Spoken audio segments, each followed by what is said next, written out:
According to a preliminary report from the National Weather Service, the storm hit just before 5 p.m. with winds potentially greater than 165 miles per hour. It's one of the worst tornadoes in Iowa history. The storm hit and it sucked me right out of the house. While we were in our basement, the sound was unbelievable. It was very loud, and the air pressure, you could feel it in your ears. It looked like a bomb had gone off. It looked like a war zone. This happened very, very fast. In fact, one report I had suggested that the sun was out 1 minute, and then this thing hit within a few minutes after that.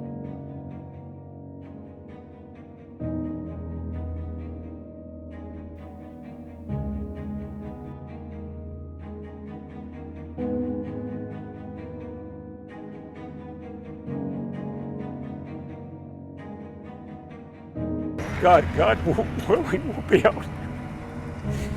Excuse me.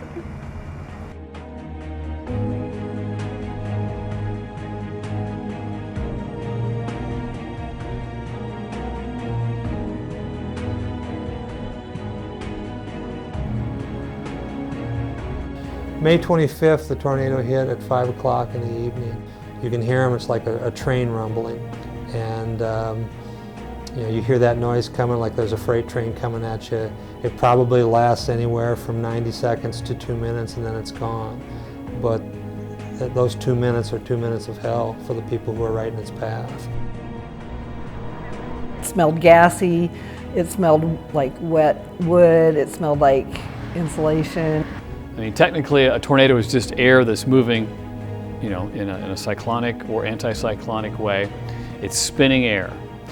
What people see is they either see the condensation, they see the cloud part of it, or they see the debris part of it. But in reality, it's just a bunch of wind spinning in a circle. After the tornado, after we got everything tore down and we had to redo the plans and stuff, the bank vault, which is a concrete 12-inch thick wall ceiling, sat out here by itself. And we built the building back around that vault again. We lost 6 people here.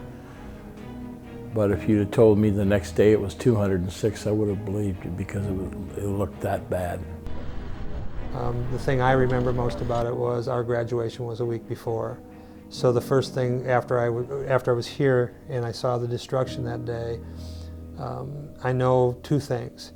If it would have been the Sunday before and we would have had commencement or there would have been parties in the community, there would have been more loss of life. And then the other thing that was very apparent to me was areas in which we would have had kids. If it was a regular school day, we'd have lost life. Our high school was a complete loss. So, if you're looking at what building terms and cost per square foot at that particular time, we ended up putting up a $17 million building.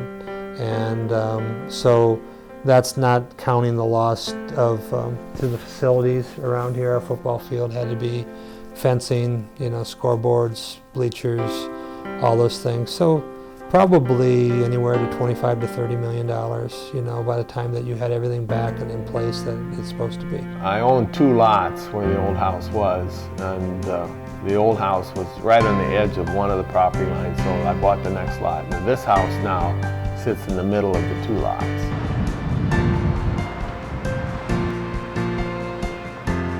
I think physically, pretty much there's still a few empty lots where people maybe built a different location or whatever. But for the most part, I think we're proud of where we've been and where we came from. We had lots of help from outside volunteers, and we probably wouldn't be this far, I can say not probably, we wouldn't be this far without them. And if you look west and to the north, you're going to see trees that have been there 25, 30, 40, maybe even 50 years.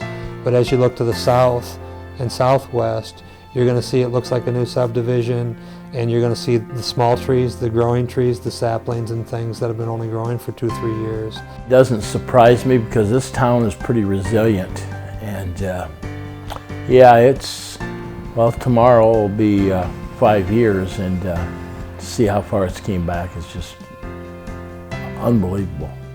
The town is growing. We have a new housing development out east of town around the golf course, and there's new houses going up there every year. So I think we're not quite back to what the population was before the tornado, but we're getting close. You know, this town's always had a sense of pride, but it's amazing, I would say, how people have pulled together and become more of a family after that. We decided to put this Falcon Country sign back up, and as you can see, it's all dented and beat up, and some people have asked, well, why would you put something that might be an eyesore back up, you know, but that's all it is. It's a reminder, and a reminder not only to the people who come here and visit Parkersburg, but maybe more for our community to remember May 25th and what we went through, and how, just like that sign, we got up, got back out of it, picked ourselves up, put things back together, and that's what, it's kind of symbolism, I suppose, for that day.